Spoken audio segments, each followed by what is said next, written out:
ఎలా అనిపించింది రామాయణం ట్రైలర్? చాలా బాగుందండి. ఆదిపురుష్ చూసినప్పుడు చాలా బాధ కలిగింది. ఏంటి ఒక దేవుడి చరిత్ర ఇలానే చూపించేది. అసలు డైరెక్షన్ నేర్చుకుంటుండా లేక నేర్చుకోకుండానే వచ్చేసిండా అని చెప్పేసి అనిపించింది. ఇది చూశాక తెలిసింది హాలీవుడ్ ఎందుకు పనికిరాదు అని చెప్పేసి మన ముందర చాలా చక్కగా తీశారు. ఇందులో నాకు ప్రతి మూమెంట్లో రాజమౌళి మార్క్ అనిపించిందండి. ఫస్ట్ ఆఫ్ ఆల్ చూపించడమే యశ్ గారిని చాలా పెద్దగా చూపించారు. అంటే మొత్తం తనే ఉన్నారు అన్నట్టుగా చూపించారు యశ్ గారిని.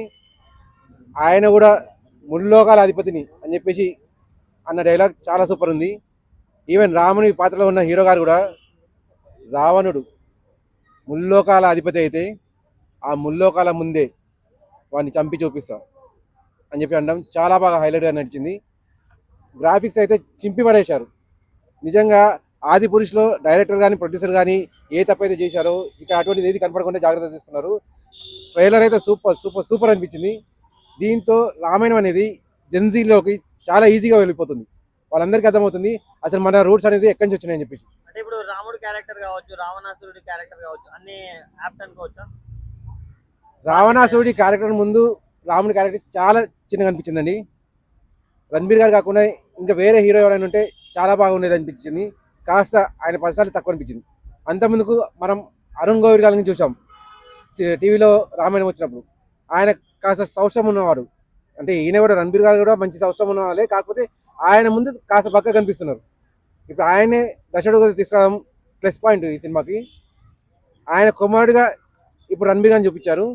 కాకపోతే కాస్త రాముడు అనేవాడు పక్క కనిపిస్తున్నట్టుగా అనిపించింది. అఫ్కోర్స్ ఏదైతే రాజమౌళి గారి చరిష్మా ఉందో రావణుని అతి బలవంతుడిగా చూపించడము, రాముని కాస్త తక్కువ అంటే హీరోని కాస్త తక్కువ చూపించడం అని చెప్పి అదే ఫార్ములా ఇక్కడ కూడా చూపించారు. రావణుడు అతి బలవంతుడిగా ఇక్కడ కనిపించారు క్లియర్గా. రణబీర్ గారు కాస్త తక్కువ కనిపించారు.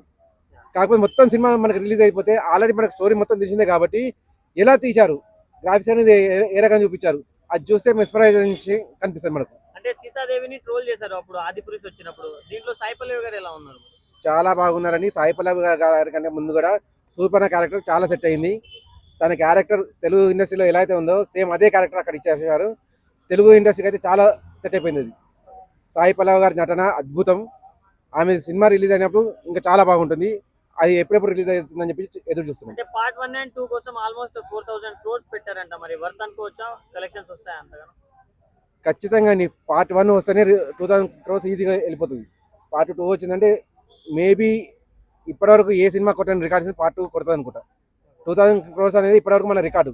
ఆ 2000 crores అనేది పార్ట్ 1 కొట్టేస్తుంది. ఆ నమ్మకం అవుతుంది.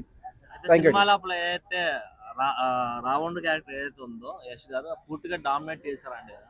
చాలా క్లియర్గా ఏర్పడుతుంది అది. యశ్ గారిదే మొత్తం కనిపిస్తుంది. ఫస్ట్ అనేది ఉన్నది కొన్ని సెకండ్లే, 5 seconds 10 seconds చూపించారు ఫస్ట్. తర్వాత మధ్యలో ఒకసారి చూపించారు. కానీ ఆ ఫస్ట్ చూపించిన 5 secondsకే ఆ గ్రాఫిక్స్, తన లుక్ అనేది, ఆ ప్రజలు మొత్తం ముందర నిలబడే అనే చేతులు చాపడం చాలా చక్కగా కనిపించింది. అది క్లియర్గా యశ్ గారి డామినేషన్ కనిపిస్తుంది సినిమాలో. థ్యాంక్ యూ అండి.